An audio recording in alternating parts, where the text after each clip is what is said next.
బీసీల bill parliament వెంటనే బీసీల బిల్లు పార్లమెంట్ వెంటనే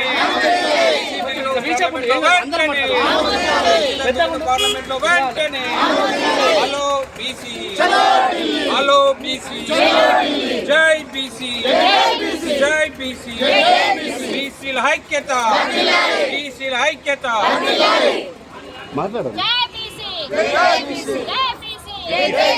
రాష్ట్ర ప్రభుత్వం బీసీల కులగణన చేపట్టి బీసీలకు స్థానిక సంస్థలో విద్యా ఉద్యోగ రంగాల్లో 42 రిజర్వేషన్లు ఇస్తామని చెప్పి అసెంబ్లీలో తీర్మానం చేసిన బీసీ బిల్లు ప్రవేశపెట్టిన కాంగ్రెస్ ప్రభుత్వానికి బీసీ సంక్షేమ సంఘం పూర్తిగా హర్షం వ్యక్తం చేస్తుంది.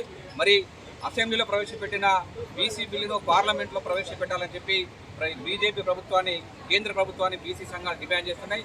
దీన్ని దృష్టిలో పెట్టుకొని ఏప్రిల్ 2వ తారీఖు రోజు ఢిల్లీ జంతర్ మంతర్ వద్ద తెలంగాణ బీసీ సంక్షేమ సంఘం జార్ల శ్రీనగర్ నాయకత్వంలో పెద్ద ఎత్తులో మహాధరణ చేపట్టున్నాం. ఖచ్చితంగా మోడీ గారు ఈ తెలంగాణలో ఆమోదించిన బీసీ బిల్లును కేంద్ర ప్రభుత్వం పార్లమెంట్లో ఆమోదించి చట్టం చేయాలని చెప్పి బీసీల పరంగా మేము డిమాండ్ చేస్తున్నాం.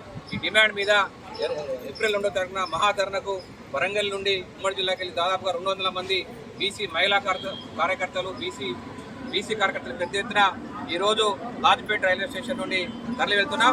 అందరూ కూడా విజయవంతంగా పోయి పార్లమెంట్లో బిల్లు ప్రవేశపెట్టే విధంగా మేము ప్రయత్నం చేస్తామని చెప్పి సందర్భంగా హామీస్తున్నాం. జై బీసీ జై బీసీ బీసీల ఐక్యత